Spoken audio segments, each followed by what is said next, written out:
Hello everyone and welcome back to the Vintage Sewing Machine Garage video channel. What are you looking at here? You are looking at the Kenmore 158.1752 model. This is an early to mid 1960s Sears Kenmore. This machine was made by the Maruzen Company in Japan. It is one of the heavier and in a good way, vintage sewing machines from this period. Of course, a lot of machines are being made in Japan at this point in time, but of course Sears was such a massive retailer back then, and they had tons of models, and they could dictate some of the features that were put on their machines. They could insist on certain things that other, maybe smaller retailers could not.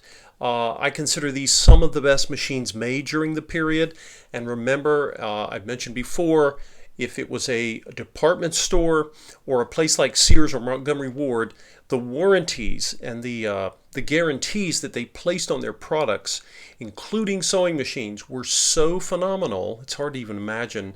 There's only a few retailers left that do this. LL Bean comes to mind for some reason, but back then they had to have quality goods, because if they didn't, people wouldn't. You can't run a business with a great guarantee if you're selling things that are constantly being brought back. So this machine would have been one of the fancier models.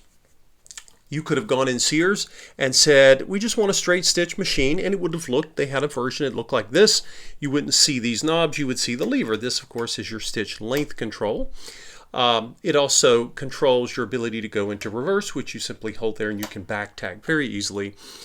You have feed dog control down here.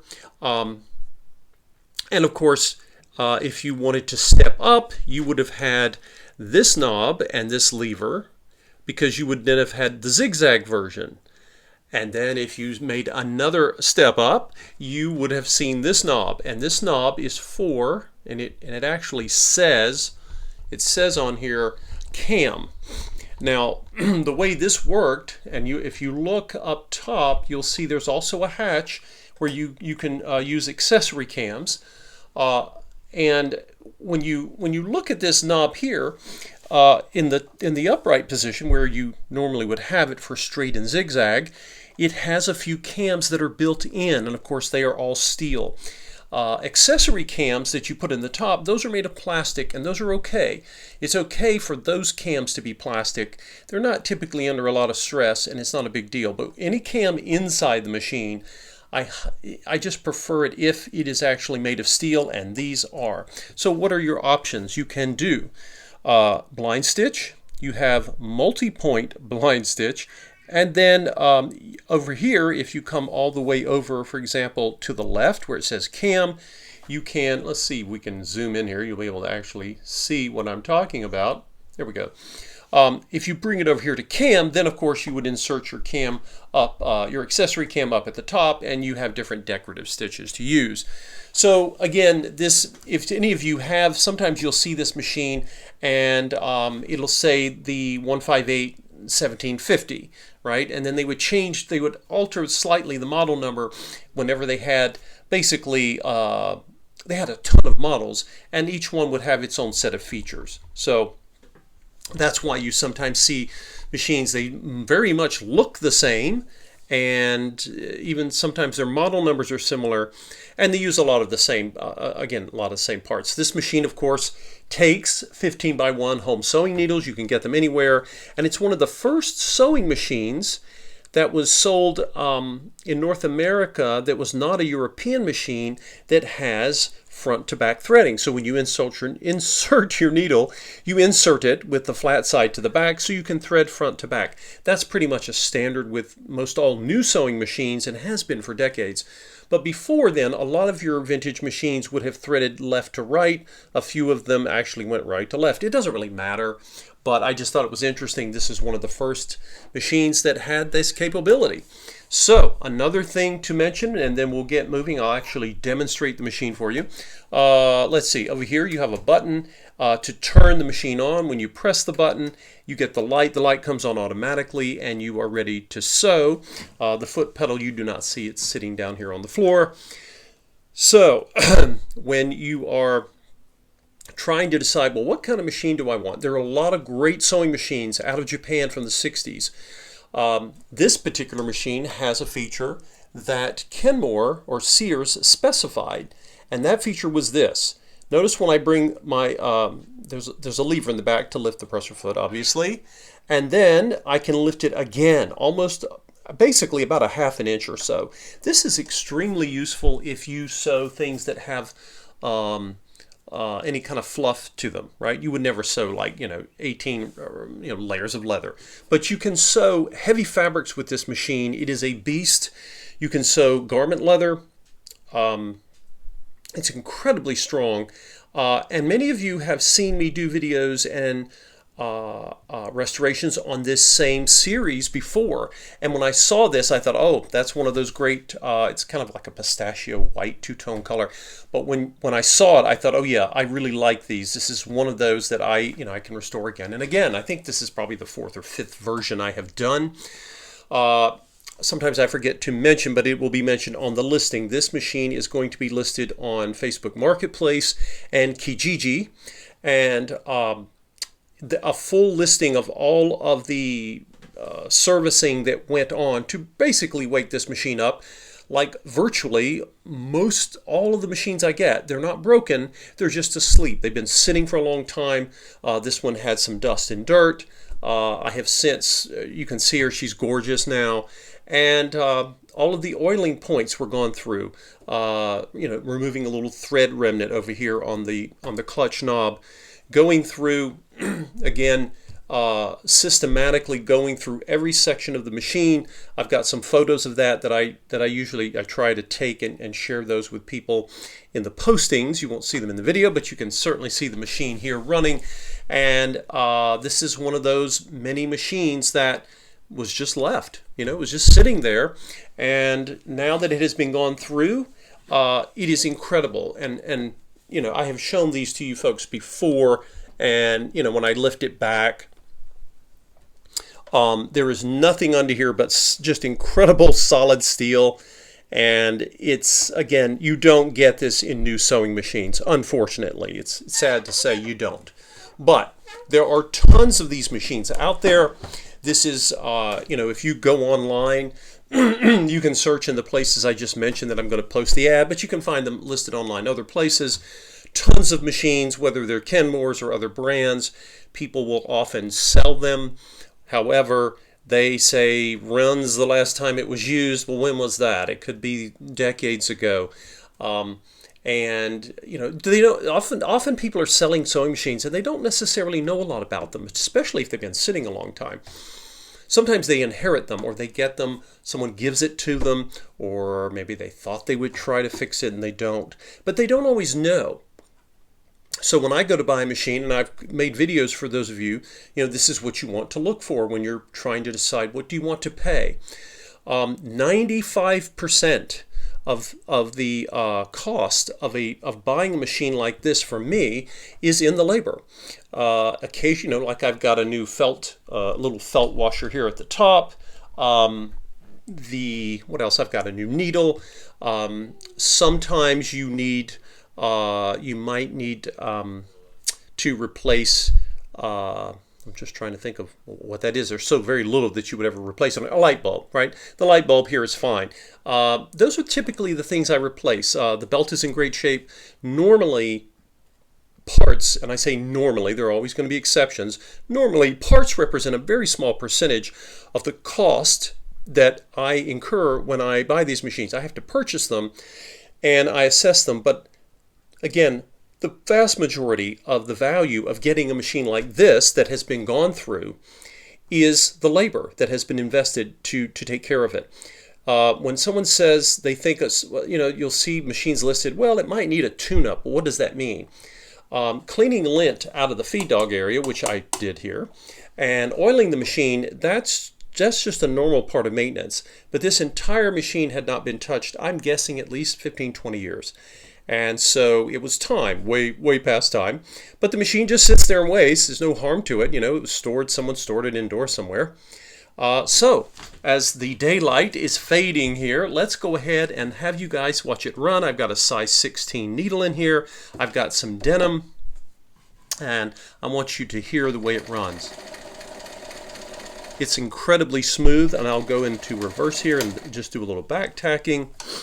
And I've got, of course, this is 2 layers of denim plus the seams. And any of you who've ever had to sew denim, you know that denim has a very dense, on blue jeans, it has a very dense seam. And I'm going to demonstrate that for you here and show you how beautifully this machine just goes right through it. And any vintage machine really should, once it's been properly serviced. Okay, so a tune-up is not the best description. This is a full overhaul of every part of the machine. Taking the lid off, for example, and coming behind and taking care, cleaning and lubricating and waking up all the beautiful steel mechanical parts that are behind the knob. Now the knobs work beautifully, and I sound like a broken record. Don't ever move levers and knobs until you've inspected and checked the machine out to see how long it's been sitting or how stiff it is. And this one, the knobs were quite stiff, and that's normal. Nothing wrong with it, just needed to be woken up. So coming behind the machine, getting it in proper shape to start sewing. So let's come across.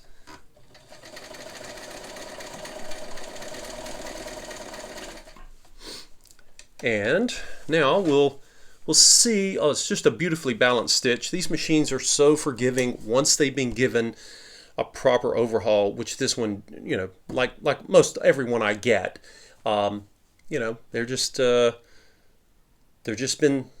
been asleep. Machines that were designed to be serviced, when they sit for long periods of time, they need to be gone through fully.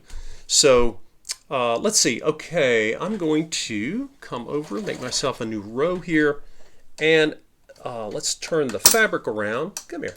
Let's turn the fabric around, and then we're going to go into zigzag, which is unbelievably beautifully simple. So here, let's zoom in. You will see a little red mark there, and there's a red S. S is for straight. That's what I've been using. If I want to do zigzag, which we're going to do, I'll just pull my needle up here.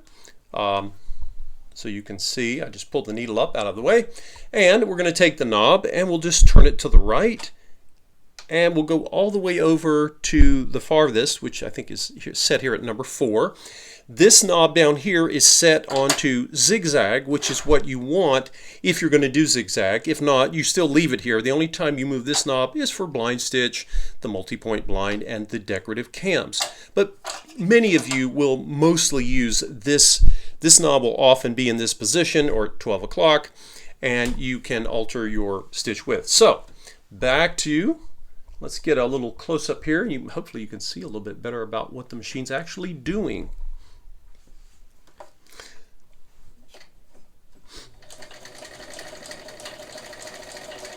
And you can see I'm just basically steering it with my fingers. You never push fabric. The feed dogs do exactly what they sound like they were meant to do. They feed the fabric.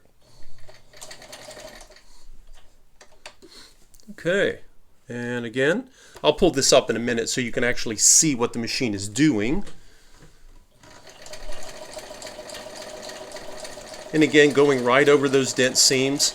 And again, the power, the strength of vintage sewing machines, not just this one, but many of every vintage machine I've ever worked on can do this. It's the modern machines that will crap out on you pretty easily. Okay, what else can we do? Let's try. We'll come over here and let's try one of the built-in cams. Let's see. Shine a little light here. We're losing our daylight. Okay, why don't we come over, and again, the cam is built in. I'm going to lift my needle up so I don't move my fabric. Okay, I'll come over here. So I've got regular, and I've got this one. Let's come over. Make sure my needle's up. Okay, so don't know if you saw what I just did. If you want to set this knob here for your cams. You always want to, notice I had it on the wide zigzag. The needle's up. Come back to straight, okay? That's your home base. Come back there. And now, what do you want to do? Do you want to do blind stitch? We'll start with the blind stitch and see well, we know what it's going to look like, but I want you to see the machine actually perform the function.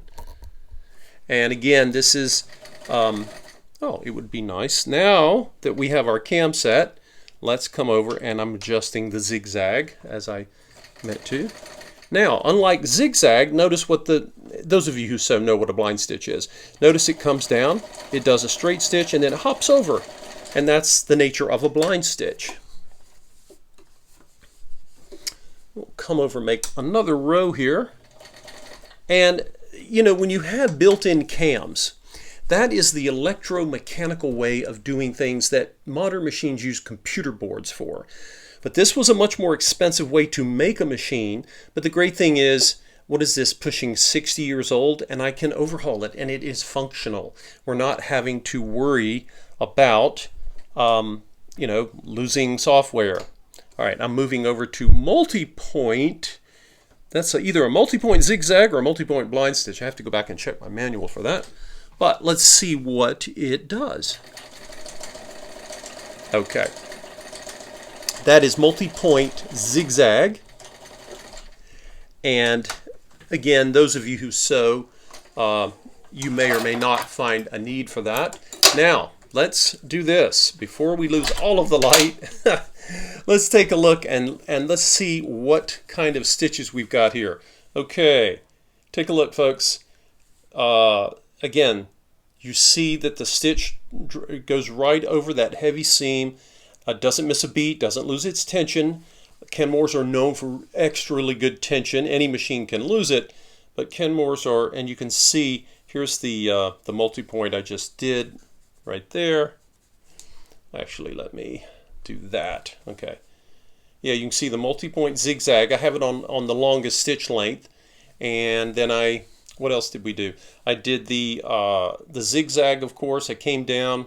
Oh, and right here you'll see the blind stitch, right? Blind stitch, of course, for those of you who are new, was chiefly created for hemming. When you're hemming things like trousers or dresses, you don't want to necessarily see the stitching on the hem. That's thus the name. And when we come over here, you notice, now this is a little harder to see because of the color. It's got sort of like a turquoise colored thread on the bottom thread, but notice it's beautiful, right? Beautifully balanced on both sides, and you can see that even when you take zigzag or blind stitch over that seam, it doesn't screw with the tension, right? It just keeps going. This machine, or this era of machine, is amazing. Okay, they are incredible. I have, what did I say? I have a size 16 needle, and this is a standard needle. If you were going to sew denim to any degree, you want to just put the jeans tip needle in. It's just like a regular needle, only it has a heavier duty shaft, because when you get into really heavy fabrics, that's very useful. So now I'm going to take this is we'll do four layers of the denim plus the seams, and see what the machine has to say about it. Some of you may not even, I often show off the power of these machines to sew heavy fabric. Some of you won't even need that, but some of you will. Okay, let's come back to, we're going to come back to our home base, and let's go to, we'll just do straight stitch here and see. We got the longest straight stitch. Let's see. I like to start with the needle down. And I can, of course, back tack there as well. We'll come down this way. I flipped the fabric. Whoops! Put your foot down there. I turned the fabric over so we wouldn't get confused with thread colors, so we can tell what's what here.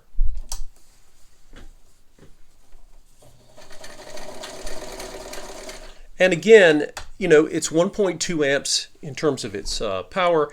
These machines, remember, people had sewing machines, and they had to be able to be flexible. They would sew everything from heavy drapes to canvas totes, and even, you know, lighter fabrics as well. So let's put this, let me make a new row here, and we'll even do a row of zigzag. We'll come diagonally across, and we'll do that with this many layers of denim. Okay, get the needle up here, and we will go to the wide zigzag. All right, we'll come across. All right, I'll pull this out. Let's see what we've got. Racing against the sun here. You see my thread tail. Just trim my thread tails out so they're not in the way, hanging in our face or in the face of the camera. Okay, so here you see, if you see the little box I made with the brown, sort of a brown toned thread, and then here you can see this diagonal I made with the zigzag. Here's the other side. And again, the green doesn't show up as well on the blue, but you can see the fact that the stitches are balanced. It went through it like nothing. And again, this is not unusual for a vintage sewing machine. So if you are interested in seeing the machine, testing it out, if you would like to watch it run or sample it, you can bring your own fabrics, or I have plenty here. I have light, medium, heavy fabrics.